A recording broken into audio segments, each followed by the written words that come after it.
ici, il s'est dit on peut pas exacerber la haine comme ça, on peut pas cautionner ça. Alors, il s'est retiré complètement. Qu'est-ce que ça fait pour toi? Est-ce que tu penses que c'était un vrai consensus sur lequel on aurait pu tabler, puis que c'était une base raisonnable? J'ai l'impression que à l'époque, c'était le consensus minimal, puis aujourd'hui, c'est devenu une patate chaude duquel on veut plus s'approcher. C'est clair. Moi, j'aime mieux en parler comme étant un compromis Bouchard-Taylor. De quoi on parle là, quand on parle de... Parce que Bouchard-Taylor, il y a plusieurs recommandations, dont notamment le fait de mettre en place une consultation sur la détermination des règles applicables en ce qui concerne la laïcité de l'État à la québécoise. Ça n'a jamais été fait véritablement, parce que la loi 62, on ne peut pas véritablement dire qu'on essaie de changer les règles sur cette question-là. On fait une simple codification. Bon.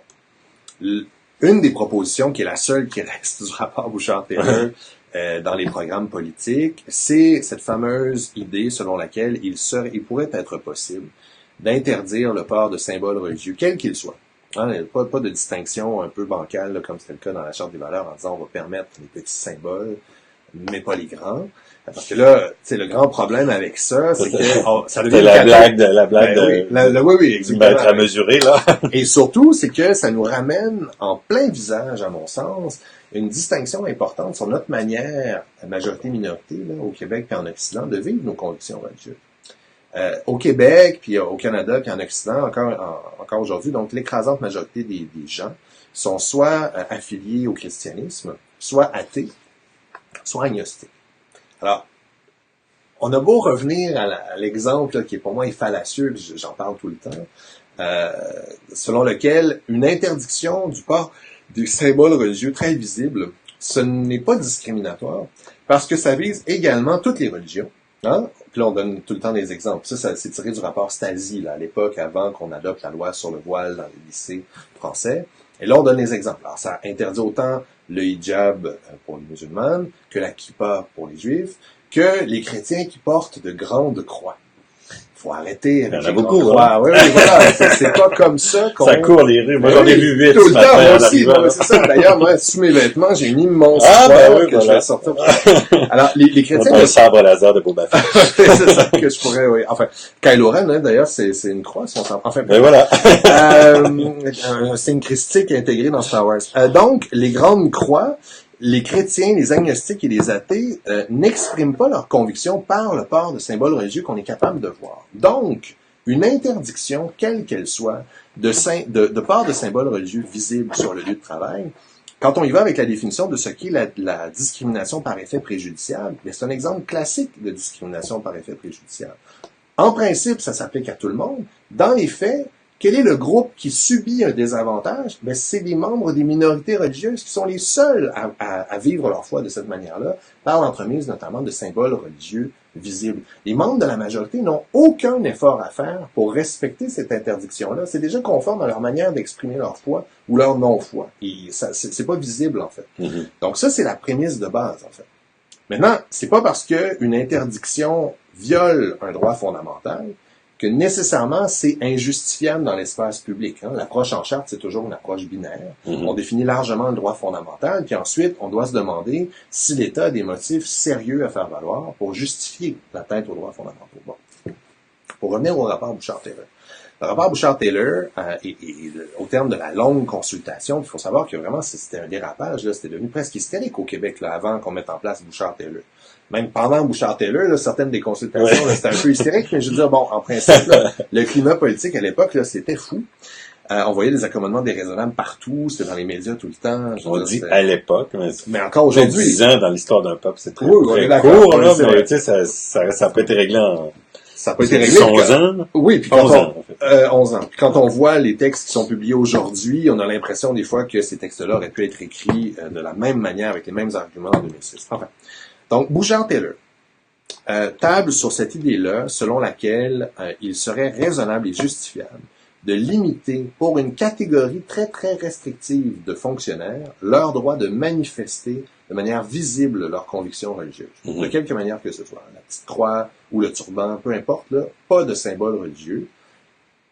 uniquement pour les fonctionnaires qui sont en mesure non pas d'exercer une autorité auprès d'autres personnes, parce que ça serait trop large, ça impliquerait notamment les enseignants puis les éducatrices en garderie, mais uniquement pour les fonctionnaires qui sont en mesure d'exercer la contrainte étatique, la violence de l'État, qui sont en mesure, au nom du respect de la sécurité collective, de procéder à l'arrestation de personnes, de garder des personnes en détention, on parle des gardiens de prison, on parle des policiers, ou encore de prononcer un jugement qui va impliquer l'imposition du stigmate criminel. On va vous condamner pour violation du code criminel, vous allez aller en dedans, vous allez avoir un dossier criminel, etc. Donc, uniquement pour ces fonctionnaires-là, leur fonction symbolique est tellement importante qu'ils représentent la violence étatique, et donc c'est assez fort comme argument pour qu'on justifie dans l'espace public et dans la réalité québécoise actuelle, c'est une crise folle, là, on s'entre-déchire des deux côtés, l'interdiction des symboles religieux, quels qu'ils soient, pour ces fonctionnaires-là uniquement. Pour les autres, ils conserveraient, sauf balise liée à la sécurité, le droit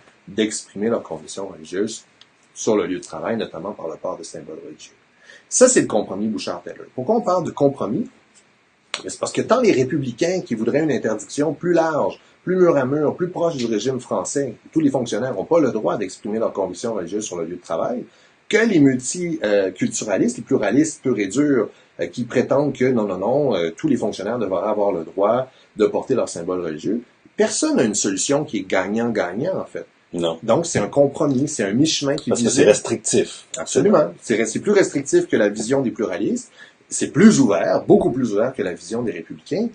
Mais l'idée du compromis, là où j'étais vraiment découragé de voir Charles Taylor se sortir de cette idée-là, c'est que pour moi, il y avait une voie de sortie là, à la crise qui dure au Québec. Parce qu'on peut carrément parler de crise. Là, le fait qu'on Tant que c'est pas réglé, le débat est toujours là. On est tanné d'en entendre parler, mais il y avait il y avait une véritable voie de sortie possible de mettre le couvercle sur la marmite et en plus de voir dans quelle mesure est-ce que il y a une... Ce qui n'empêcherait pas plus tard d'y retoucher, complètement, d'une manière mais au moins de fermer le débat un peu, de dire, regardez, il y a un cadre, c'est établi. À partir du moment où il y aura un cas qui exacerbe. Bon, la loi vient toujours d'un cas qui abuse, là, ça c'est toujours... Complètement. Et donc, il me semble que là, et le compromis Bouchard-Taylor, est-ce qu'il est compatible avec la Constitution canadienne? On le sait pas. Il n'a jamais été testé. Il y a une décision qui a été rendue sur la question du droit des policiers au Canada de porter des symboles religieux visibles, le turban dans la GRC notamment, mais ça a été un raisonnement inverse en fait. La GRC, donc c'est pas la Cour qui a forcé la GRC. Je voyais la photo, j'aurais aimé mieux porter le turban que le chapeau. Oui, par rapport au feutre, alors on est bien d'accord. Mais donc c'est pas la Cour qui a forcé la GRC à intégrer le turban à l'intérieur de l'uniforme. À l'inverse, c'est la GRC qui avait décidé d'accepter, et cette décision-là était contestée par des anciens membres de la GRC qui alléguaient que un symbole religieux comme le turban dans l'uniforme de la GRC, ça causait atteinte à leur liberté de ne pas se voir imposer les convictions religieuses. Et la Cour d'appel fédérale a rejeté cet argument-là, en disant non, il n'y a pas d'atteinte qui est causée à la liberté de religion de qui que ce soit par le fait qu'une personne porte un symbole religieux. Mais à l'inverse, on ne sait pas si on devait tester la constitutionnalité du rapport Bouchard-Taylor. C'est par exemple là, dans le cas de la jeune femme là, dont on parle beaucoup ces temps-ci, qui de confession musulmane, technique policière, qui souhaiterait intégrer le SPVM en portant son hijab. Donc, si tant est que le SPVM lui refusait ce droit-là et qu'elle contestait ce refus-là, là, on se trouverait dans un litige où on pourrait tester la validité de Bouchard-Taylor. OK. Parce que il y a la mairesse de Montréal qui a pris position aussi. Bon, mais forcément, c'est une loi constitutionnelle, là, donc ça va être au-dessus d'elle que ça va se décider, là.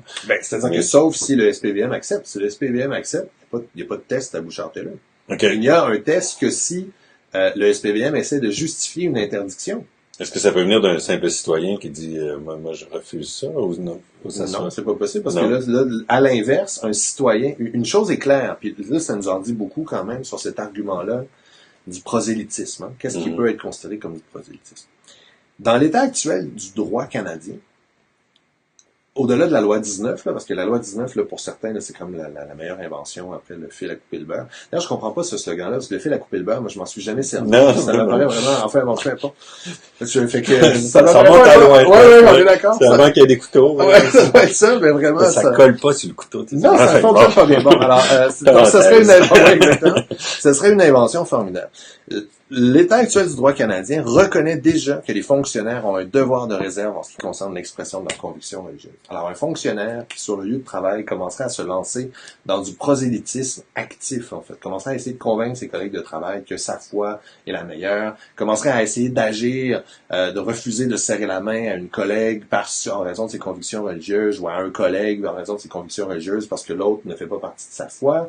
Donc là, on serait dans une situation, pour moi, où il y aurait une violation du devoir de réserve en matière d'expression des convictions religieuses, qui est déjà reconnue en droit canadien. Okay? Maintenant, sur la question de l'adéquation, dont on entend souvent parler, qui pour moi fait pas de sens, entre le port d'un symbole religieux visible et une apparence de partialité, ou une apparence, donc, de partialité, carrément. Donc, cette impression-là que la personne n'est pas en mesure de faire son travail correctement sur la compétence. Ça, le droit canadien n'achète pas cet argumentaire-là. Que le port d'un symbole religieux-là serait une forme de prosélytisme passif, ça, c'est pas admis par la jurisprudence. Parce que, justement, on se tourne davantage vers la conception de ces obligations religieuses qui est véhiculée par le plaignant, par le croyant, en fait. Donc, comme ce qui compte, c'est que cette personne-là croit sincèrement devoir porter un symbole religieux, non pas pour convaincre d'autres personnes que sa foi est la meilleure, mais pour se conformer à ses obligations spirituelles. Mais l'idée selon laquelle l'objectif est politique et il n'est pas religieux, il n'est pas accepté actuellement en droit canadien. Parce qu'il y a des religions qui ont un programme politique aussi. On est bien d'accord. Il y a des branches de religions qui ont une volonté politique. En Belgique, on le voit, il y a un parti islamiste qui essaie de gagner des sièges. Là. Il y a des députés puis qui veulent imposer la charia en Belgique. C'est à ce nom-là, au nom du symbole qui représente en quelque part une frange extrémiste, qu'on dit, ben, s'il y a ça qui existe quelque part, mais il faudrait peut-être interdire le voile parce que ça peut représenter cette frange-là. Et donc, à partir du moment où on interdit le voile, on va interdire tout. C'est un peu dans cet esprit-là, la réflexion. Parce que moi aussi, l'argument de la compétence. Non, mais c'est ça, il ça ne touche pas du tout, là. Mais d'accord. Mais sur la neutralité, c'est la théorie du smoking gun, finalement. C'est-à-dire qu'il y a... Le smoking gun. Ouais, absolument. Donc, on ne peut agir quand on vient de tirer. Ouais, exactement. On ne peut pas faire des preemptive strikes sur la question du respect des droits fondamentaux. Sur la neutralité religieuse de l'État, il est interdit à toute personne, peu importe qui provienne d'une religion minoritaire ou majoritaire, de faire valoir ses convictions religieuses comme étant un motif de contraindre autrui à respecter certains comportements. Ça, c'est interdit dans la neutralité religieuse de l'État. Dans l'arrêt MLQ contre Saguenay, le maire Tremblay va perdre la cause parce qu'il parle des deux côtés de la bouche. Parce que d'un côté, il va prétendre que sa prière, même si on fait référence à Dieu et que ça se termine par Amen, c'est une prière qui est inclusive. Où tous peuvent, en tout cas ce serait l'intention officielle poursuivie, tous peuvent se retrouver. Il y en a un autre qui veut recommencer d'ailleurs à Victoriaville, je pense. Oui, ils veulent ramener la prière. Donc que ce soit les croyants, les incroyants, les membres de d'autres confessions que le christianisme ou quoi, tout le monde devrait pouvoir s'y retrouver là-dedans. Et essentiellement, c'est quelque chose qui a une valeur patrimoniale, mais qui a évolué au fil du temps dans un objectif d'ouverture. Sur ça, l'argument qui est défendable juridiquement, bravo à ses avocats, qui était avancé devant la Cour suprême. De l'autre côté, quand il parle aux médias, le maire Tremblay se présente comme un soldat du Christ qui fait cette bataille-là pour Jésus, parce que quand il va arriver de l'autre côté, il va être bien content de taper dans la main et de dire à quel point il a travaillé pour lui. La Cour suprême va prendre acte de cette dichotomie-là, puis va le reprocher au maire Tremblay en disant l'argument de la patrimonialisation des symboles et des pratiques, ça peut pas être un paravent qui vous permet de faire valoir vos convictions religieuses et celles du Conseil dans un contexte où, en plus, ça précède les assemblées où on va adopter des règles qui vont devoir être respectées par tout un chacun. C'est là où il va perdre sa cause. Parce que sinon, est-ce que certains textes de prière qui existent depuis plusieurs décennies peuvent être maintenus sans violer la neutralité religieuse de l'État? Absolument. La Cour suprême le reconnaît, par ailleurs, dans l'arrêt MLQ contre Saguenay. Donc, là, on parle d'un discours. Mais on parle pas d'un vêtement, c'est ça. On parle pas d'un vêtement. Mais parce que le vêtement, tu sais, la personne peut ne jamais se prononcer puis ne jamais faire de profession de foi religieuse puis de paroles religieuses ou peu importe, mais ça reste un vêtement. Ben, ça envoie le message de son appartenance à une certaine conception d'une religion en particulier, on est bien d'accord. Exact. Mais tant qu'elle ne sort pas de ça et qu'elle le fait pour des motifs impérieux, je vois pas de motif sérieux de lui interdire, en fait. C'est-à-dire que la crainte de voir nos institutions basculer vers un retour du religieux qui gouvernerait les institutions publiques, parce que c'est un peu de ça dont on parle, la thèse du grand remplacement, éventuellement. C'est pas les on est loin de ça ici encore au Québec. On le loin. sait, on en est conscient, mais on voit quand même ce qui se passe ailleurs, puis on est inquiet. Tout à fait, cette inquiétude-là, mais moi je pense que pour... c'est là où je suis catastrophé à l'avance de la prochaine campagne électorale, parce que de voir comment est-ce que le cas de la jeune femme qui veut intégrer le SPVM avec son hijab a résonné à l'Assemblée nationale, avec Nathalie Roy, je pense, la CAQ, là, qui martelait, comprenez-vous que l'autopatrouille n'est pas un lieu de culte. Waouh, mais on n'est pas en train de parler de ça du tout. J'ai l'impression que on va voir beaucoup de démagogie sur ces enjeux-là, et je trouve que c'est catastrophique, en fait. De faire de la démagogie sur ces enjeux-là, c'est la pire chose à faire, en fait, pour alimenter les divisions. Mais c'est parce qu'on se demande un peu sur quoi va avoir lieu la campagne, parce que il n'y a plus de souveraineté dans le décor, voilà. François Lisée l'a mis de côté. Il y a la mobilité, forcément, là. Il y a les investissements du fédéral qui vont... Et on est dans un contexte où 3 des 4 partis en lice, principaux partis en lice, ont dans leur programme une proposition qui implique la mise en œuvre de Bouchard-Taylor ou de Bouchard-Taylor plus. Le seul parti qui ne le propose pas, c'est le Parti libéral du Québec. Donc, nécessairement, ça va revenir dans l'actualité. Et en plus, là, l'argument de Philippe Couillard, selon lequel cette situation-là est hypothétique, vient de s'évanouir avec le cas de la jeune musulmane. Là, on a un cas concret au Québec d'une jeune femme qui voudrait... Ce n'est plus du tout hypothétique. Alors donc, nécessairement, voilà. Mais il me semble que le travail sera un travail, non pas d'éducation au sens paternaliste, mais de travail concret sur les leaders politiques, quelque leader que ce soit, ne doivent pas alimenter la peur. Ils doivent tenter de trouver des moyens, quand il est possible de le faire, de calmer la peur, de calmer les inquiétudes, avec des arguments rationnels, tu sais, faire preuve un petit peu là, de courage politique, de dire, ouais, peut-être que ça serait payant là, dans certains comtés, mais que là, on va s'élever, là, parce que c'est dangereux ce qu'on est en train de faire. Il me semble que ça fait partie de la responsabilité des politiciens. Je comprends là, que je suis tout à fait utopique en disant ça, mais ça en fait vraiment partie. Et vraiment, là, c'est une... Je le dis sans exagérer, je crois, c'est une catastrophe annoncer que d'essayer de faire du capital politique sur ces enjeux-là qui sont divisifs. Parce que les gens ont peur. Puis dans certains cas, notamment sur la question du terrorisme islamiste, ils ont raison d'avoir peur. Je veux dire, c'est une vraie problématique, en fait. Mais la pire chose qui peut arriver, c'est de confondre islam et islamisme. Parce que, et donc, cette idée-là selon laquelle un symbole religieux, quel qu'il soit, le fait de le porter implique une certaine adhésion à un courant radical, ça c'est quelque chose qu'il faut défaire le plus possible, je pense, en fait. Parce que... Mais c'est pas simple, parce que c'est vraiment fondamentalement, c'est le même symbole. C'est le même symbole, on est d'accord. Mais moi, j'ai l'impression que il y a plusieurs choses qui choquent là avec ces symboles religieux-là, puis il y a cette idée-là de la tension entre l'égalité, entre la conception donc de l'égalité entre les hommes et les femmes. Moi, l'idée selon laquelle, puis le droit le reconnaît déjà, une femme qui serait forcée par qui que ce soit de porter un symbole religieux, ben, tapons sur les institutions qui forcent cette femme-là. Permettons-lui d'en sortir, donnons-lui des ressources pour appeler à l'aide, pour avoir une protection, que sais-je encore. J'en suis complètement. Mais pour le cas de la femme qu'on va être capable de sauver, en guillemets, là, si jamais elle est forcée de le faire, mais on se trouve à empêcher un nombre vraiment impressionnant de femmes qui le font volontairement, qui le portent volontairement, ce symbole religieux-là. Il me semble que le remède est pas mal pire que le mal. Une interdiction généralisée au nom, justement, d'un lien avec un courant intégriste, ben, ça change rien qu'individuellement, quand on parle aux femmes musulmanes, on se rend compte que, pour la majorité d'entre elles, qui sont très bien intégrées dans la société québécoise, elles ne le font pas parce qu'elles sont forcées de le faire, elles le font par choix personnel. Et là, mais elles sont incapables de dire, au nom d'une fonction que je veux accéder, je vais le retirer le temps que je travaille, puis le remettre ensuite. Donc, il y a une certaine contrainte que la foi lui donne, qui est plus forte que la contrainte qu'on voudrait imposer. Ben, on va revenir. Non, mais c'est un peu une lutte entre deux contraintes, la contrainte de la foi et la contrainte de la loi. Absolument, absolument. Et quand on regarde la liste des motifs de discrimination qui sont interdits, donc, dans les dispositions qui protègent le droit à l'égalité, la majorité d'entre eux ne posent pas de problème, en fait, sur la possibilité d'obtenir un accommodement. Il n'y a pas de controverse, en fait. Pourquoi est-ce que la religion, la possibilité d'obtenir un accommodement fondé sur les convictions religieuses pose davantage de problème? C'est parce que pour certaines personnes, pour plusieurs, notamment moi, je suis agnostique. Alors, tu sais, je suis vraiment dans la position la plus confortable, là. Je suis en arrière, j'ai le pied sous le pouf, puis je doute. Non, mais là-dessus, c'est l'athée, au moins, il prend position avec ce mot, tu sais. Oui, d'accord. Tu sais, moi, je suis l'agnostique. T'as juste les questions. Je suis dans le doute, et je pense pas jamais essayer d'offrir une réponse, alors je suis vraiment dans la posture du doute. Bon. Alors, qu'est-ce qu'il y a après la vente? Ouais, non, mais j'ai un ami athée, là, d'ailleurs, qui est prof ici, puis là, il se fout de ma gueule en disant, ah oui, vraiment, toi, c'est la position la plus confortable. Mais ça, c'est un peu torturant aussi.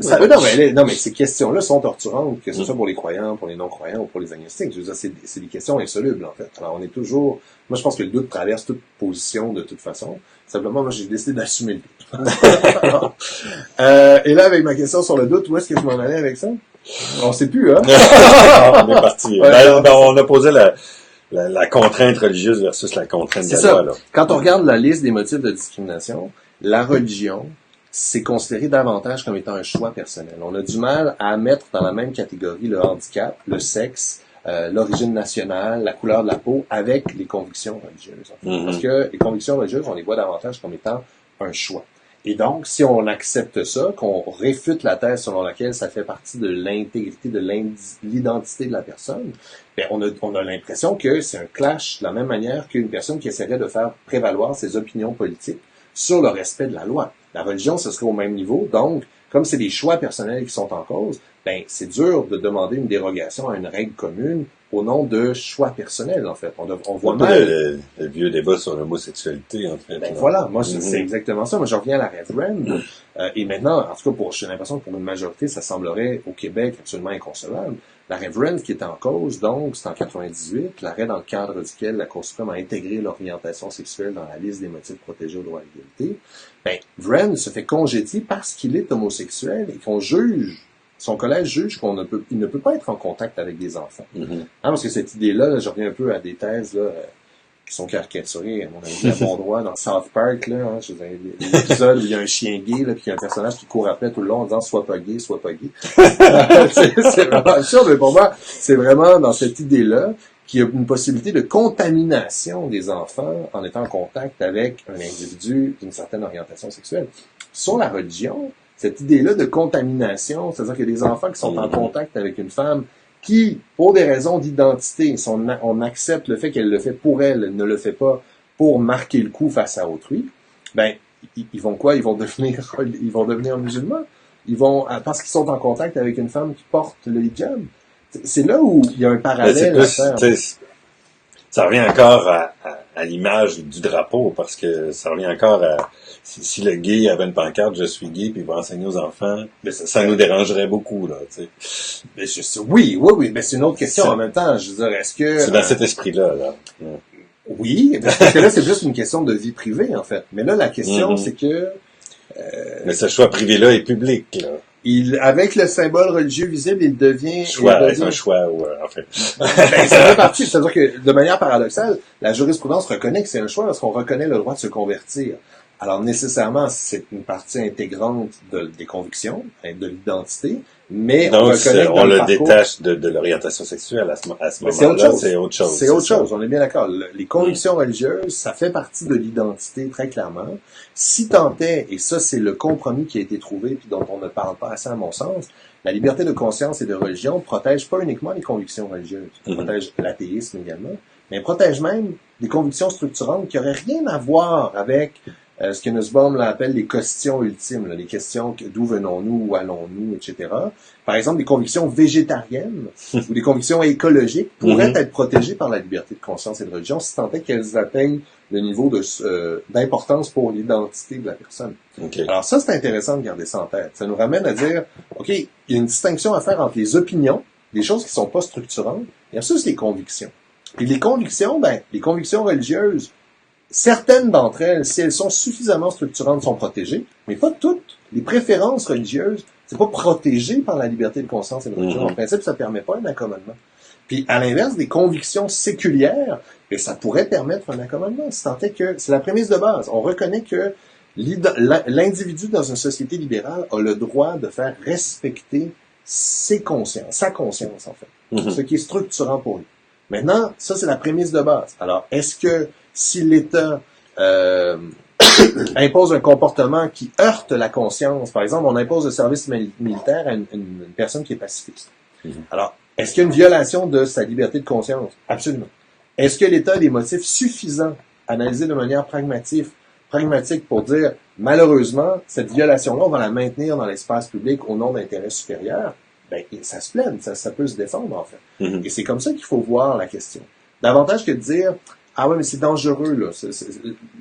Cette capacité-là de l'individu à manifester publiquement ses convictions, c'est dangereux. Moi, ce que je vois tout de suite, c'est la piste glissante qui nous amène vers la censure. Parce que là, on le fait pour les convictions religieuses, mais on peut le faire pour l'expression de trucs. On revient à cette vieille idée de la morale qui interdit une quantité parfois impressionnante de comportements, en fait, notamment des préférences sexuelles, notamment on va parler davantage de marginalité, là, on va parler de tatouage, de piercing, couleur de cheveux, peu importe, dans l'espace public. Donc, pour moi, là, de manière très claire, que ce soit pour les convictions séculières, religieuses, ou même pour les choix personnels, l'idée selon laquelle ça nous heurte ne doit pas être suffisante pour permettre à l'État de sanctionner un comportement. Il faut que ce soit des motifs qu'on peut évaluer de manière beaucoup plus objective que ça, comme par exemple une atteinte ou un risque d'atteinte à la sécurité, ou encore des considérations liées à l'identification. Ça se définit, ça se quantifie. Pas mal plus qu'une position personnelle. Puis plutôt que d'avoir une position contraignante d'interdiction, est-ce qu'il y aurait moyen d'approcher le débat de l'autre sens, donc dans une affirmation positive de la laïcité? Y aurait-il une façon de faire légale de le mettre de l'avant? Ben, c'est pas interdit. Parce qu'une loi, forcément, ça contraint. On est bien d'accord. Mais sur cette idée-là, comment dire, la liberté d'expression puis les droits fondamentaux, on est vraiment dans l'idée de seuil, en fait.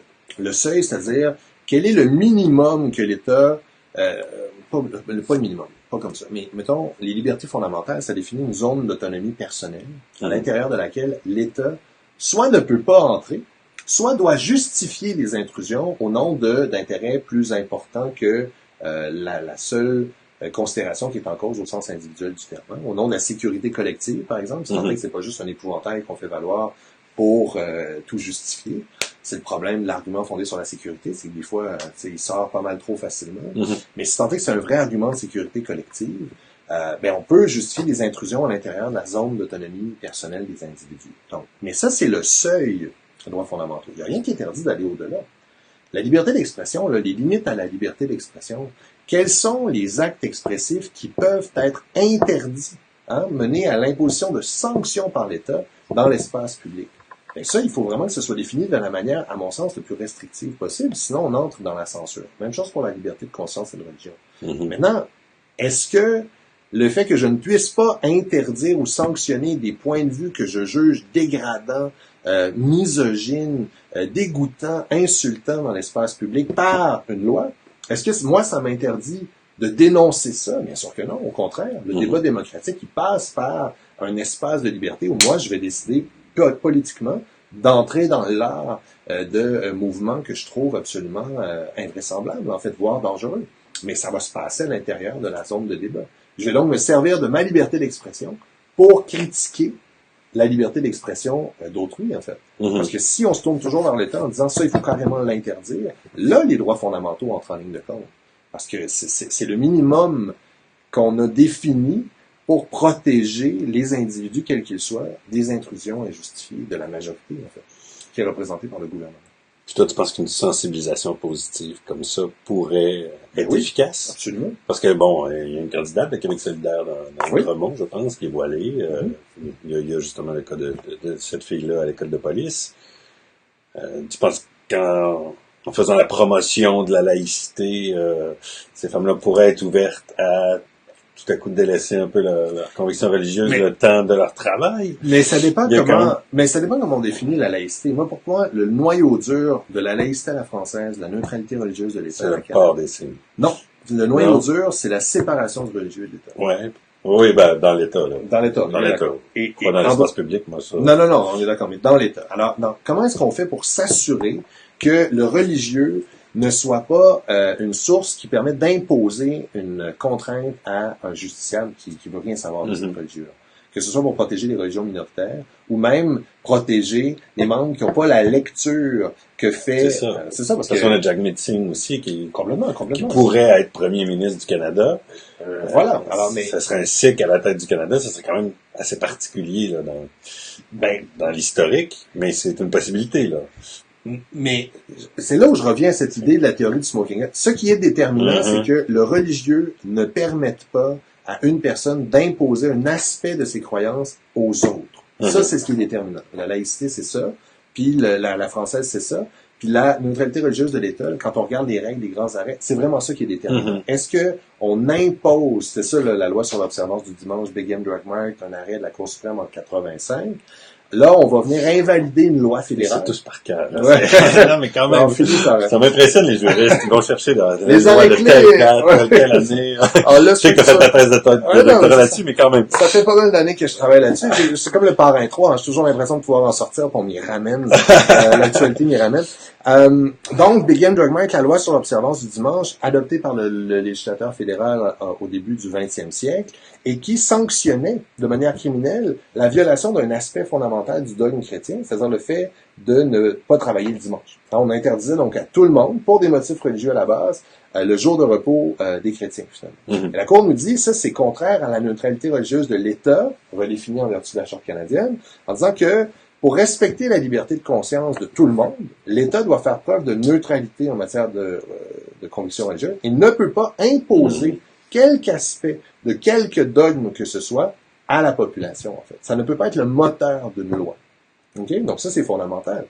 Que Jagmeet Singh porte un turban, que le maire Tremblay soit un chrétien qui parle de sa foi alors qu'il est maire, je n'ai aucun problème, et ça ne devrait pas poser problème au sens de la neutralité religieuse de l'État. Parce que ce faisant, il n'impose pas ses vues sur une personne. C'est là où je parle de la théorie du smoking gun.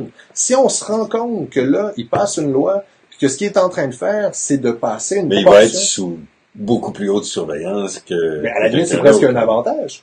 C'est presque un avantage. Le born again, pour la société civile, ouais. Parce qu'à la limite, on a un indice, donc on va peut-être examiner davantage les lois pour s'assurer que la neutralité religieuse de l'État est bien respectée. Moi, l'idée selon laquelle... on va tous leur faire porter des signes religieux. À la limite, non, mais l'idée selon laquelle... La façon de surveiller l'État. Mais même le débat sur la Charte des valeurs, je me rappelle, c'était dans une entrevue, je sais pas finalement s'il a fini par changer d'idée, mais on a posé la question à Bernard Drinville, qui était le ministre qui était responsable du projet de loi. C'était quoi ses convictions à lui? Puis il a refusé de répondre à la question.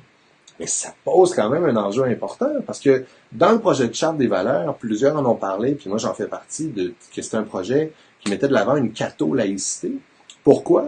Parce qu'on reconnaissait... On gardait les signes religieux. Oui, puis on permettait même dans l'interdiction, on permettait à peu près le seul symbole religieux que les chrétiens portent, c'est-à-dire la petite croix. Alors, vraiment, là, non seulement on cristallisait une interdiction qui ne visait que les membres des minorités religieuses, parce qu'on interdisait surtout les symboles visibles, mais en plus, on permettait expressément les symboles de la majorité, en fait, à un certain moment, ça devenait absolument injustifiable. De manière générale. Si on avait interdit unilatéralement tous les signes religieux, tu aurais trouvé ça quand même moins pire. Il y aurait au moins ça t'aurait quand même mais... Oui, il y aurait eu, ça, on aurait pu parler nécessairement, ça aurait été une version catho-laïque soft, en fait. Okay. Le désavantage est quand même sur les épaules des minorités, mais au moins, on va pas jusqu'à, en plus, permettre la petite croix. La petite croix. Tu sais, c'est là où ça faisait vraiment pas de sens. Le petit bout de voile. Voilà. Mais donc, moi, les born-again Christians ou des chrétiens fondamentalistes qui portent aucun symbole religieux, mais qui, par ailleurs, abordent les homosexuels. Je sais pas si c'est un mot, abord. Oui, ça marche. Ils détestent, ouais, profondément. Voilà, encore plus profondément que détester. Les homosexuels, et qui donc peuvent prendre des décisions sur la base de l'orientation sexuelle des personnes. Et la personne qui se voit discriminée peut n'avoir aucun indice que c'est en raison de ses convictions religieuses. Fait que même l'idée selon laquelle le fait de porter un symbole religieux manifestant son appartenance religieuse, ça fait en sorte que une victime pourrait avoir l'impression qu'elle serait moins bien traitée, ne tient pas la route si jamais on le met en comparaison avec un chrétien fondamentaliste qui, lui, n'en porte pas de symbole religieux, mais qui peut prendre une décision qui est par ailleurs discriminatoire. C'est là où, encore une fois, il est important de revenir à cette idée-là du smoking gun, puis de regarder Alors, les plutôt que faits. faire allégeance à la reine, quand on entre à l'Assemblée nationale, faudrait mais- au moins mettre sur table nos religions et nos Peut-être convictions pas- religieuses. Peut-être pas aller jusque-là, mais l'argument du serment à la reine sur la question de la liberté de conscience, ça a été contesté aussi. C'est-à-dire que, tu sais, un vrai républicain là, pourrait contester cette obligation-là qui est constitutionnelle là, de prêter serment d'allégeance à la reine du Canada. Donc, ça Je me demande ce que fait encore la monarchie. Ici. Ah oui, ça, c'est c'est un autre débat. On n'ira pas jusque-là. Absolument. Écoute, juste rapidement refaire le parcours, là, la loi 94, qu'est-ce que c'était? Passer ensuite, la Charte des valeurs, on a quand même parlé pas mal. Je vais aller directement à la loi, 62. le projet de loi 62 qui a découlé sur la loi 16. La loi 19. 19, oui. Des chiffres. C'est Complémentaires, 6, on se croit, l'Auto-Québec. ça. Au bingo, oui. Donc, quand c'est sorti, il y a eu quand même plusieurs contestations, là. Il y a des gens qui traitaient cette loi-là de raciste, de xénophobe, et compagnie. Oui. Donc, peut-être nous dire qu'est-ce qu'il y a. Bon, t'en as parlé un peu, là, que c'était plus, dans le fond, un recensement des arrêts qui ont eu lieu pour les mettre en droit officiellement, mais qui ne changeait absolument rien. Et là, il y a un article de contester. C'est vraiment là où on en est présentement. Là. Le reste ne change rien, donc c'est dur de contester quelque chose qui vient codifier l'état actuel du droit. Je veux dire, ça devient simplement un rappel des règles qui sont actuelles. L'article qui est problématique, c'est l'article 10. Et pourquoi est-ce qu'on en parle comme étant un projet de loi raciste ou quoi que ce soit? La question, c'est que le seul symbole religieux qui est expressément visé, c'est le niqab et la burqa dans cette loi-là. Alors, surtout dans un... Là, il y a tout... Ça, c'est dans un contexte où on reçoit des services de l'État. On les donne et on les reçoit. Ou on les donne aussi. En fait. Donc, il y a tout le problème du fait de traiter de manière indifférenciée de deux catégories de justiciables qui ne seront pas traités de la même manière en vertu des règles applicables. Hein. Les premiers sont concernés par l'obligation de neutralité religieuse de l'État, les fonctionnaires.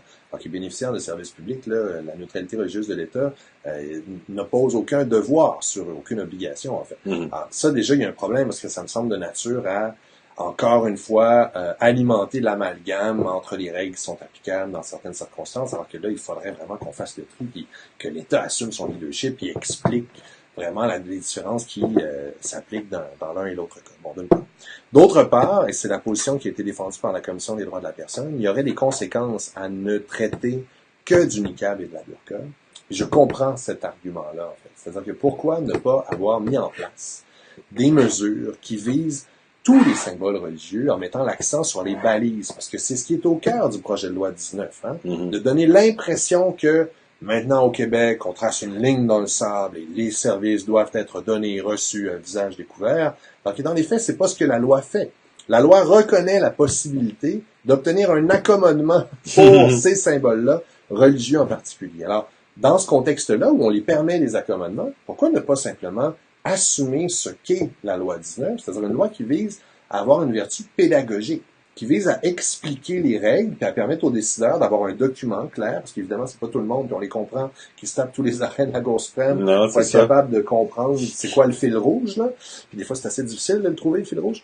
Voilà, donc, il y a une vertu pédagogique à la loi 19, en principe. Mais là, avec cet article-là, ça peut foutre un petit peu le camp, parce qu'on se trouve vraiment à cibler un seul symbole religieux. Moi, j'achète pas l'argument en disant que non, ça vise toutes les religions. Ça ne vise que les femmes musulmanes, cette disposition-là, parce que ça ne vise et pas que les femmes musulmanes en général, mais que les femmes musulmanes qui croient devoir porter niqab et burqa. D'une part. D'autre part, si on fait abstraction du fait que la loi peut, à mon sens, est tellement tout croche dans l'état actuel des choses qu'elle pourrait tomber pour des raisons liées à la procédure là, interne à la loi, qui ne fait pas de sens, à mon sens, là, sur la question de la précision de la règle. Il y a également l'enjeu de la seule balise qui se trouve à être ajoutée, et on l'a retrouvé déjà dans le projet de loi 94, pour interdire, refuser un accommodement d'une bénéficiaire de services publics qui voudrait interagir en portant un niqab ou une burqa, et c'est la balise de la communication. Il serait permis à un fonctionnaire de refuser de servir une femme qui porte le niqab ou la burqa, dans un contexte où ça gênerait la communication.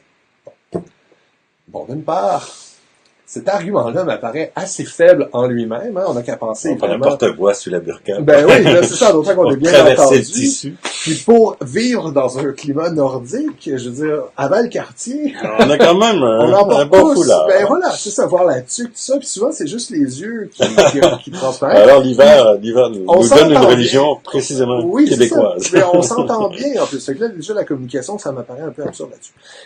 Maintenant, aussi, quand on regarde un arrêt de la Cour suprême, il me semble que la réponse se trouve dans cet arrêt-là, l'arrêt NS, R contre NS en 2012. Dans cet arrêt-là, ce qui était en cause, c'était une dame de confession musulmane qui était la principale plaignante dans un procès pour agression sexuelle. Elle déposait une plainte pour agression sexuelle, mais elle croyait sincèrement devoir porter un niqab en toutes circonstances, donc qui voit le visage, le corps et le visage à l'exception des yeux. Et donc, ce qu'elle voulait, c'était témoigner en portant son niqab, en fait. Et donc, c'était un conflit tout le moins apparent entre deux droits fondamentaux. Le droit de la femme plaignante dans un procès pour agression sexuelle, donc victime présumée d'un crime, de pouvoir donc de respecter sa liberté de conscience et de religion dans le contexte du procès, versus le droit de l'accusé à une défense pleine et entière. Hein? Et là, la question, c'est de savoir dans quelle mesure est-ce qu'il est possible d'apprécier la crédibilité d'un témoignage si on voit pas son non-verbal. Exactement. Et cet arrêt-là, pour moi, est un cas d'école. Parce que moi, de prime abord, j'avais l'impression que là, on allait faire prévaloir en toutes circonstances le droit donc de l'accuser une défense pleine et entière, parce que je croyais sincèrement qu'on avait besoin de voir le visage. Et quand on regarde, moi j'ai été convaincu par le raisonnement de la Cour suprême, qui va vraiment mettre me convaincre parce que voilà. je suis quand même un curieux. Dubitatif, qui va démontrer... D'abord de s'assurer que c'est bien la personne qui est là. Ah, mais attention, l'identification, ça c'est les déjà... empreintes digitales ou... non, l'identification, ça on peut tout à fait... D'ailleurs, ça c'était un argument fallacieux qui était amené par Stephen Harper dans la dernière campagne électorale fédérale. Ça y est. Ah, contaminé. non, mais c'est normal parce que c'est pas si clair. Mais dans l'état actuel du droit, de demander à une femme de se dévoiler pour qu'on puisse l'identifier, c'est reconnu comme étant une balise qui permet de demander de se dévoiler, en fait. Okay. La dame, là, dont on a beaucoup entendu parler dans la campagne électorale fédérale, qui avait décidé de prêter son serment de citoyenneté en portant le niqab, ben, elle s'était dévoilée avant la cérémonie de citoyenneté pour qu'on puisse s'assurer que c'était bien elle sous le niqab. Donc là, l'enjeu n'était pas une considération d'identification, c'était une considération davantage symbolique. Donc ça, c'est déjà reconnu. Et dans le projet de loi 19, on le retrouve d'ailleurs, hein, la balise de l'identification puis de la sécurité. C'est des motifs qui permettent de refuser un accommodement qui concerne le niqab ou la burqa dans l'état actuel des choses. Mais là, dans le cas du procès, effectivement, on aime avoir le non-verbal, savoir si elle est sincère, si... Complètement. Et là, la Cour... Cour... pas uniquement sur le ton de la voix. On est bien d'accord. Et donc, la Cour va vraiment faire, en tout cas, un argumentaire qui, moi, m'apparaissait convaincant. T'es en train de te remettre de question la possibilité. Non, mais pour moi, il est convaincant. Et donc, va dire que ce qui est déterminant dans l'évaluation de la crédibilité d'un témoignage, c'est moins l'expression faciale, moins le ton de la voix, qui parfois peut même prêter à confusion, en fait. C'est-à-dire que si on a affaire à une personne qui, en elle-même, est anxieuse et très nerveuse, ça peut donner l'impression au membre du jury qu'il est en train de mentir, parce que là, il va bredouiller, parce que machin ou quoi, alors que ça découle uniquement d'une condition presque médicale, finalement. Alors, l'accès au visage serait moins important que les contradictions internes au témoignage, en fait. Ce qui serait véritablement déterminant pour évaluer la crédibilité d'un témoignage, c'est le témoignage au fond en lui-même. Hein, les questions en disant « je vous amène sur cet enjeu-là », puis finalement, 2 minutes après « mais vous aviez pas dit ça », puis là, la personne, soudainement, là, est confuse, puis est en train de s'enfarger dans ses mensonges. C'est plus le verbatim. Si on lisait, c'est le fond du témoignage. C'est plus ça qui est important que d'avoir accès au visage. Mais en même temps, la Cour ne dit pas que c'est pas pour important. le jury qui regarde l'accusé, on a une impression, on a un feeling, on a un jugement très subjectif, malgré qu'on essaie d'être objectif à travers tout ça. Tu sais. Et donc la Cour, c'est les 2 hommes en colère. Oui, c'est vrai. Mais pas qu'on le voit pas tellement. Hein. Les témoignages, on les voit pas. On les voit pas. Oui, après. Mais donc, pas assez théâtral. Et donc, la Cour ne nie pas le fait qu'il est utile d'avoir accès au visage, d'avoir accès à la posture, quoi que ce soit. Elle ne dit pas qu'on n'en a même pas besoin, qu'on devrait simplement donner le verbatim. Elle va pas jusque-là. Mais là, elle dit, on a arbitré un procès où, en plus, c'est une situation qui est dramatique parce que c'est une femme qui est une victime présumée d'un crime, qui a le courage de porter plainte contre des agresseurs, qui seraient d'ailleurs des membres de sa famille. Donc, Est-ce qu'on, si on lui C'est pas refuse, simple de c'est pas gagner dans évident. ces cas-là non plus. Absolument. Le fardeau de la preuve et tout ça. Absolument. Donc, on y va avec une analyse pragmatique. Jusqu'où on peut aller pour l'accommoder, essentiellement? C'est vraiment la question à laquelle répond la Cour. Ouais. Et elle va mettre en place une grille d'analyse en 4 étapes qui reconnaît qu'en certaines circonstances, on va pouvoir, c'est la consécration de l'accommodement. En certaines circonstances, notamment si le témoignage n'a pas une valeur centrale dans le procès, on doit permettre le témoignage à visage couvert, mais dans d'autres circonstances, on va permettre au juge de dire, écoutez, malheureusement, dans ce cas d'espèce-là, on va vous demander de vous dévoiler. En fait. Mais malgré tout, on reconnaît qu'en certaines circonstances, il est possible de témoigner à visage couvert sur le territoire canadien. Alors, s'il est possible, je reviens à la raison pour laquelle je parle d'Enès, de témoigner à visage couvert dans le cadre d'un procès en droit canadien, est-ce qu'on peut refuser à une personne, parce qu'on l'entend mal, de porter son niqab quand on prend ça, c'est pour l'autobus l'argument de la ou quand- communication que moi je trouve fallacieux aussi, Un là. petit peu faible, en fait. Voilà. Bon, écoute, là, on va continuer, on va progresser. On a quand même, on a 1h30 de fait. Je vois qu'il y a des gens qui sont en ligne aussi, qui nous suivent. Si vous avez des questions, ne vous gênez pas, hein. Je vais soumettre à Louis-Philippe tout de suite. On va parler des 3 piliers. Bon, on va essayer de définir, là, qu'est-ce qui pourrait être dans la base d'une loi québécoise Sur l'interculturalisme. sur l'interculturalisme, tout à fait. Oui. Toi, tu avais parlé de l'égalité homme-femme qui est là, de la langue française et de la laïcité de l'État. Oui. Ça serait comme les 3 piliers principaux qu'on pourrait ajouter à ce qui n'est pas déjà dans la loi canadienne, en fait. Ben, c'est-à-dire que la loi canadienne, elle ne protège pas l'interculturalisme. La loi canadienne, c'est le multiculturalisme. Oui, tout à fait. Alors, si l'interculturalisme a à avoir une existence propre, il faut qu'on soit capable de le distinguer du multiculturalisme. Sinon, Mathieu Bock-Côté a raison. C'est-à-dire que c'est juste une manière de faire passer le multiculturalisme qui est associé au rapatriement de 82, bien sûr, parce que si on a passé dans la gorge la Constitution de 82 au Québec, le Québec l'a toujours pas ratifié, et dans la Constitution de 82, un des apports majeurs, c'est la reconnaissance, la constitutionnalisation de l'approche multiculturelle à la canadienne. Alors, est-ce que c'est uniquement une étiquette qui nous permet de faire passer le multiculturalisme au Québec en disant, écoutez, ici c'est pas le multi, c'est l'inter, puis ensuite on arrête d'avancer dans ce que ça veut dire. Dans l'état actuel des choses, c'est tout à fait défendable, là, parce que d'une part, la Charte québécoise, elle est interprétée de la même manière. Les penseurs s'entendent pas trop. Là. Personne s'ostine parce que... Personne s'entend. On regarde Alain G. Gagnon, notamment, Gérard Bouchard, là, des auteurs qui se sont intéressés là-dessus, Guy Laforêt aussi. Est-ce que l'idée de ce mot-là, interculturalisme, ça vient de Gérard Bouchard ou ça vient avant ça? Ça vient, c'est dur sur l'origine, il me semble qu'il y a Micheline Milot qui avait travaillé là-dessus. J'avoue que ça viendrait des années, ça serait la réponse qui serait venue rapidement à la loi à la directive de 71 sur le multiculturalisme, qui est venue avant 82, dans les années 70. Il me semble que rapidement, l'interculturalisme, dans certains groupes, là, a émergé. Là où ça a été vraiment sa consécration, ça a été Bouchard-Taylor, en fait. La commission Bouchard-Taylor, là, on vient vraiment confirmer le fait que ce serait au Québec, ce serait pas le multi, ce serait l'inter. Maintenant, comment on le fait atterrir concrètement l'inter, puis comment on est capable de le distinguer du multi. Quand Bock-Côté parle de culture de convergence vers laquelle les immigrants doivent tendre, est-ce qu'on est trop proche de la laïcité républicaine? Mais c'est-à-dire que ce serait, si jamais on essaie... Parce qu'en théorie, ça devrait être ça un peu, l'interculturalisme. L'interculturalisme reconnaît une intégration à une communauté d'accueil, ce que le multiculturalisme fait beaucoup moins, en fait. Alors, c'est là où il se distingue du multiculturalisme, c'est qu'il reconnaît l'existence d'une communauté majoritaire, communauté d'accueil, et donc de valeur... Trudeau est en train de nier, en complètement. niant sa propre nation. En même temps, c'est parce que là, la réalité québécoise est très, très différente de la réalité anglo-saxonne en Amérique du Nord. C'est-à-dire que c'est le seul territoire où on parle majoritairement français, ce qui est déterminant aussi. Donc, la culture qui est associée à cette langue-là, qui vient avec l'idée de société distincte ou quoi, je veux dire, la culture anglo-saxonne du rock, du reste du Canada, ben, ils peuvent bien faire preuve d'une grande confiance dans un contexte où, de toute façon, ils sont en situation de majorité écrasante, en fait. Alors, il y a la réalité, dont tient compte d'ailleurs Bouchard-Taylor dans le rapport Bouchard-Taylor.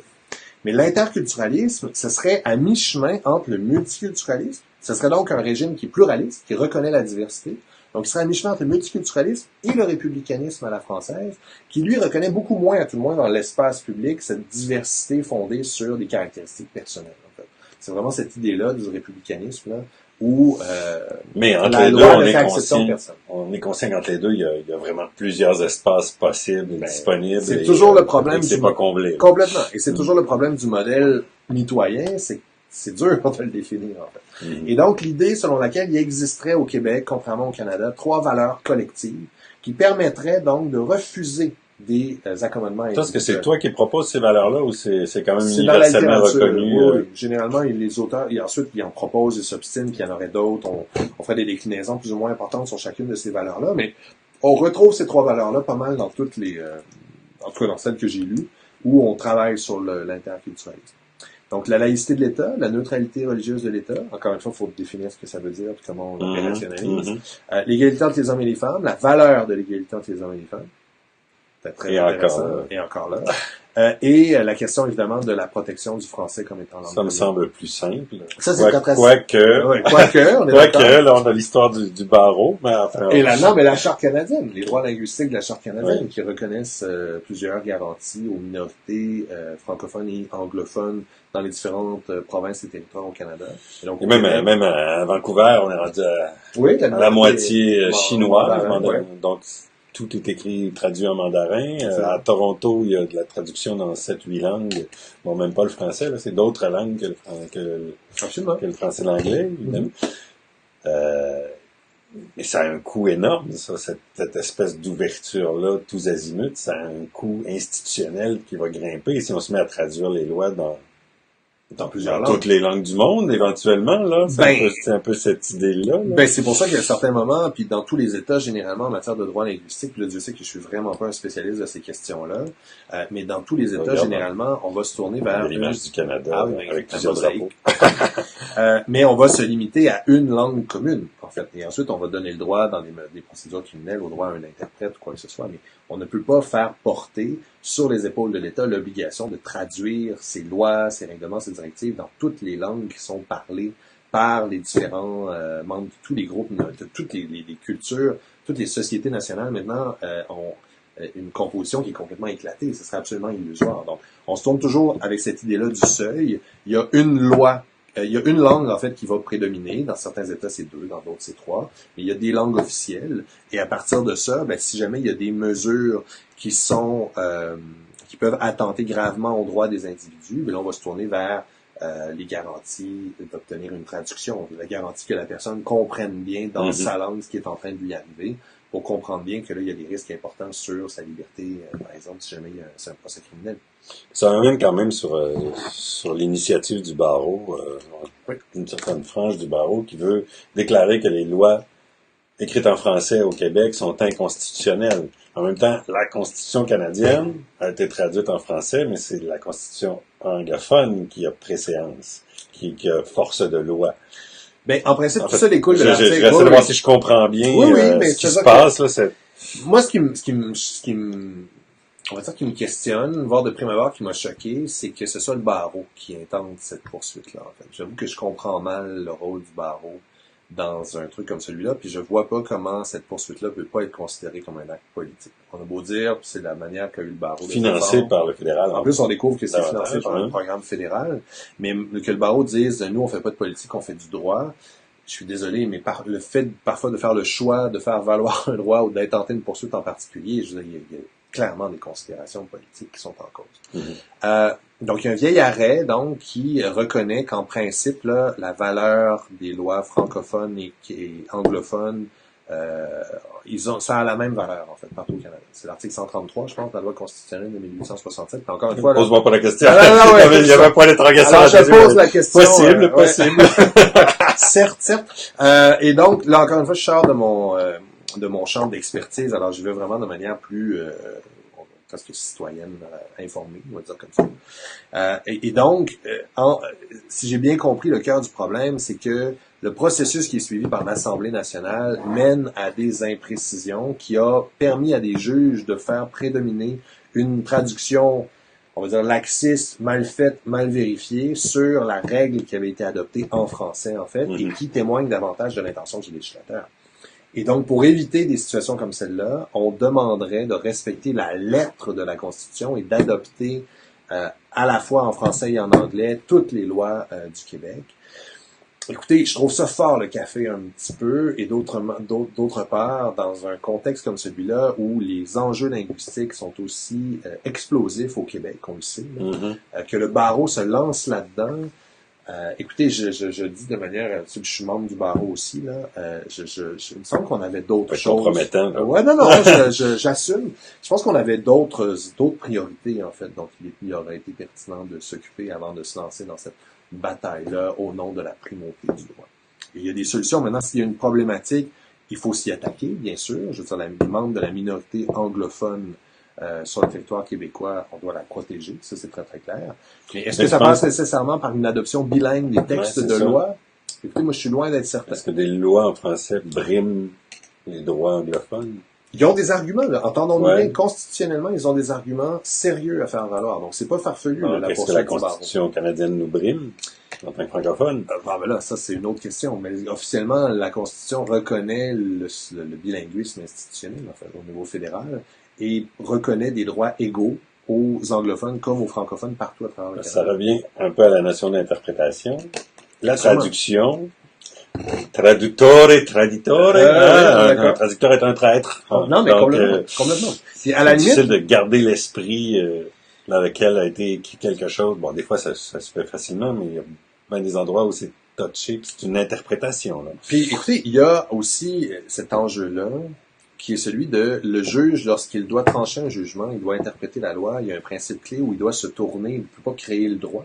Puis pour être capable de clarifier les zones d'ombre, parce qu'il y en a tout le temps, il doit se tourner vers l'intention du législateur, notamment. Quelle était l'intention du législateur quand il a adopté la loi? Alors, en cas de doute entre la version anglaise et la version française, il me semble même que l'approche québécoise a des avantages. Parce que si on sait que la loi a été adoptée en français et traduite en anglais, pour s'assurer que la minorité anglophone soit capable, évidemment, de connaître ses droits et obligations sur le territoire québécois, ce qui est tout à fait non seulement défendable, mais important, il me semble que le juge, sachant que c'est la version francophone qui représente l'intention du législateur, il n'ira pas donner une importance plus grande à la version anglophone. S'il sait qu'elle a été traduite non pas par le législateur, mais par un traducteur, en fait.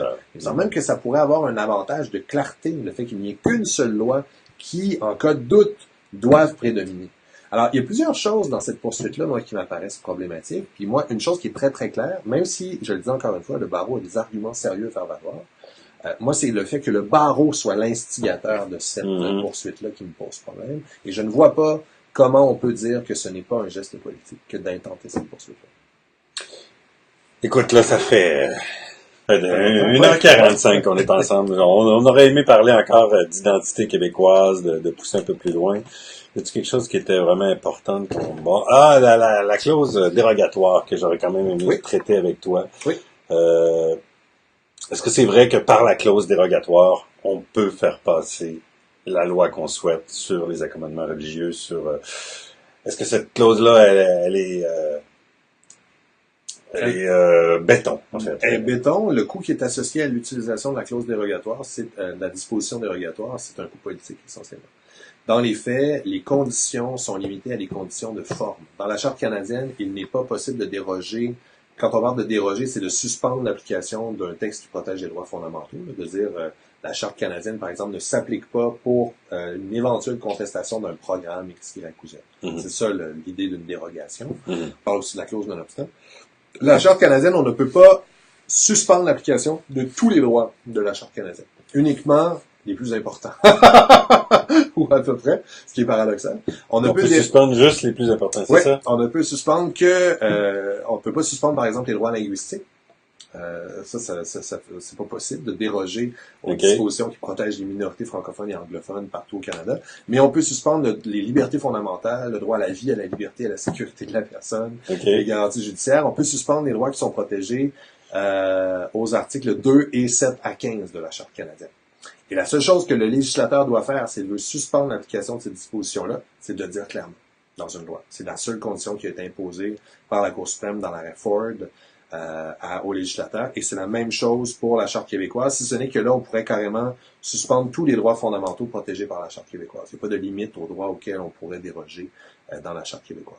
Alors, la seule condition qui doit être respectée, c'est que le législateur l'inscrive dans une loi et le mentionne clairement qu'il a l'intention de suspendre l'application d'un droit, de tous les droits protégés dans les chartes, et donc pendant une durée de 5 ans renouvelable ou encore vitam aeternam pour la Charte québécoise. Donc, c'est béton dans ce sens-là. Évidemment, le message politique... Ça, c'est la clause dérogatoire pour la Charte des droits et libertés, mais oui. On peut le faire, j'imagine, pour d'autres types de lois canadiennes inscrites dans la Constitution. La Constitution, non. C'est le partage des compétences, on peut pas y sursoir. Sauf peut-être dans un contexte. Non, moi, je pense pas. Le fédéral, il sursoit à volonté. Il ne sursoit pas au partage des compétences. Il se sert de principe pour tenter d'empiéter sur certains champs de compétences qui, théoriquement, devraient, tenter, réussir, parfois, voilà, d'empiéter sur des champs de compétences provinciales. Mais en principe, donc, ce mécanisme-là de dérogation, constitutionnellement parlant, c'est assez unique, en fait, dans les normes constitutionnelles canadiennes. OK. Bon, ça répond à ma question. Et puis, est-ce qu'il y avait autre chose? Bon, là, le reste, c'est... on voulait parler de l'identité québécoise, du Code Québec, parce que je trouvais que ça retouchait quand même à ce qu'on a touché, là, la racine chrétienne, la racine française, latine. On le voit dans les débats. L'identité québécoise est assez complexe. Oui. Mais toi, tu résumerais au niveau du droit aux 3 éléments, 3 piliers qu'on a mentionnés. Toujours la langue française, oui. la laïcité de l'État et l'égalité entre les hommes et les femmes. C'est comme les 3 piliers majeurs qui font, je dirais pas la distinction québécoise parce que c'est quand même des valeurs assez universelles. Bon, pas partout, là, pas dans tous les pays, mais c'est quand même des valeurs assez répandues. Là. Et on les retrouve, bien sûr, notamment sur l'égalité entre les hommes et les femmes, on les retrouve dans le multiculturalisme à la canadienne. Mais de permettre l'idée d'intégrer et de reconnaître juridiquement la valeur collective de l'égalité entre les hommes et les femmes comme étant une valeur sur laquelle on peut se fonder pour limiter des demandes d'accommodement. C'est un point que tu reprochais à la Charte des valeurs, d'ailleurs, qui avait annoncé ça, puis qui finalement ne livrait pas. C'est ça. Oui, on est bien d'accord. Ne livrait pas du tout. Bon, il y avait un projet de loi qui était libellé d'une manière plus intéressante, puis ensuite, ils avaient livré un truc qui était plus édulcoré, là. Parce que ça revient sur cette idée-là selon laquelle il ne doit pas exister de hiérarchie entre les droits fondamentaux de la personne, ce qui est tout à fait défendable, explicable, notamment pour éviter des instrumentalisations, là. Ça, c'est ta notion, justement, de hiérarchie des droits, là. Dans une loi, il pourrait y avoir des droits qui ont préséance sur d'autres. Mais dans l'état actuel des choses, l'idée... Là, on était censé arrêter puis on continue. Ouais, on achève, mais c'est quand même une thèse que tu défends puis qui est pas nécessairement partagée beaucoup par tes collègues, je pense. Non, non, elle l'est pas. Moi, c'est ma thèse de doctorat, en fait. C'est-à-dire que c'est de démontrer qu'il existe. Le principe, c'est qu'il n'y a pas de hiérarchie entre les droits fondamentaux. Il n'y a pas de hiérarchie. Oui, voilà. Donc, à l'intérieur, donc, quand on voit là, la pyramide des normes, c'est-à-dire que ça fonctionne bien, cette idée-là de hiérarchie des normes, à partir du moment où... La Constitution est au-dessus des lois, qui est au-dessus des règlements administratifs. Voilà. Alors, si les règlements sont contraires à la Constitution ou aux lois, ben, la solution est simple. C'est de dire, on fait primer la loi sur le règlement. Le problème, c'est qu'est-ce qui se passe quand le conflit se passe au sommet de la pyramide, entre des normes qui ont une valeur constitutionnelle. Et donc, quand on regarde le catalogue des droits fondamentaux de la personne, on se rend compte que les objets de protection, ça ratisse très large. Les convictions religieuses, à l'égalité, à la vie, à la liberté ou quoi. Donc, il y en a qui entrent en conflit. Bien sûr, il y a des situations, puis souvent, c'est là où ça va donner les arrêts de la Cour suprême. Comment est-ce qu'on fait pour arbitrer les conflits en droits fondamentaux? Tu sais, comment est-ce qu'on fait pour... La reine-est, c'est ça. Tu sais, il y a une dame qui a une conviction, c'est protégé par un droit fondamental, mais ça heurte un autre droit fondamental. Comment on fait pour trancher? Le principe, c'est que, et l'objectif derrière ce principe-là de non-hiérarchie des droits fondamentaux, c'est de s'assurer qu'une personne ne parte pas avec un seul droit en disant, mais voilà, celui-là, c'est le seul qui compte, puis les autres, ils sont en dessous, en fait, et donc, moi, je ne vais protéger que ce droit-là. Ce faisant, ça permet les pires dérives, en fait. Parce que là, on peut carrément vider de sa substance une garantie fondamentale. Il faut interpréter les droits fondamentaux comme un tout, notamment ne pas larguer, comme c'est le cas malheureusement actuellement dans l'ordre international et canadien, les droits économiques, sociaux et culturels, qui théoriquement auraient la même importance que les droits civils et politiques. Alors, les autres des numéros quand même dans la charte sont inscrits dans un ordre, donc c'est pas innocent cet ordre-là. C'est pas innocent, voire même l'article 52 prévoit que ces droits-là n'ont pas de valeur supralégislative au Québec. 39 à 48, là, les droits économiques, sociaux et culturels. Tu veux dire supralégislative? Ben, c'est-à-dire que si une loi entre en contradiction avec les droits économiques, sociaux et culturels, les droits économiques, sociaux et culturels ne priment pas sur les lois, contrairement aux autres droits de la Charte québécoise. Là, la Charte québécoise va primer. Alors, non seulement c'est pas innocent, mais en plus, sciemment, on vient dire, c'est des énoncés politiques. Absolument. Donc, cette idée-là de la non-hiérarchie, l'objectif, c'est celui-là. C'est d'assurer une interprétation, on va dire, conciliatrice des droits fondamentaux. On doit tenir compte du catalogue au complet quand on interprète la portée d'un seul droit fondamental, voilà, toujours en toutes circonstances pour tous les droits. Maintenant, quand on regarde les objets de protection, déjà en droit canadien, il y en a une certaine hiérarchie qui se dégage de la jurisprudence de la Cour suprême. Et moi, l'argument le plus fort pour moi, c'est la question de l'intégrité physique des droits. Pas des droits, des personnes. Mhm. À partir du moment où l'exercice d'un droit fondamental est susceptible de causer une atteinte à l'intégrité physique d'une personne ou menacer l'intégrité physique d'une autre personne, presque en toutes circonstances, c'est les juges vont faire primer l'intégrité. Alors, en principe, ils pourraient faire primer l'autre droit sur l'intégrité physique, mais dans les faits, pour différentes raisons, puis j'ai tendance à être d'accord avec cette tendance-là, on va prioriser le droit à la vie et à l'intégrité physique de la personne qui est impactée, pour parler comme Michel Bergeron, qui est impactée donc par l'exercice de l'autre droit fondamental. Oui, c'est ça. Parce que j'ai pas écouté en fait. Vas-y, tigre en toi. Alors, dans un contexte comme celui-là, c'est la thèse que j'essayais de défendre, il y a une certaine hiérarchie indirecte qui découle des jugements de la Cour suprême. Puis là, ma thèse, ça essaie de démontrer dans quelle mesure est-ce que les dispositions qui protègent les convictions religieuses ont pas, en droit canadien, une place prépondérante dans l'état actuel de la jurisprudence par rapport aux autres droits fondamentaux.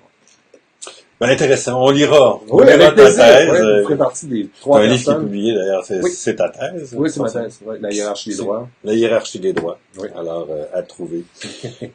Ben voilà, ça fait presque 2 heures. Alors, merci de ton temps, évidemment, de ta générosité. On a pris le temps de jaser ensemble. Alors, comme d'habitude, ben, si vous avez... il y a des questions qui sont rentrées. Merci pour la vidéo. La majorité des politiciens devraient écouter cette vidéo. Ben, formidable. Alors, on leur enverra. Alors, ben, il suffit de la partager tout simplement, de la renvoyer directement. Vous pouvez aimer, bien sûr. Et si vous avez d'autres questions, d'autres commentaires, ne vous gênez pas. Moi, j'ai toujours contact avec Louis-Philippe. Donc, s'il y a des choses qui sont pas claires puis qui doivent être clarifiées, ben, j'y répondrai éventuellement. Puis, s'il le faut, puis il y a trop de matière, peut-être qu'on aura une autre rencontre. C'est facile. Mais voilà. Alors, au plaisir. Merci beaucoup. Merci.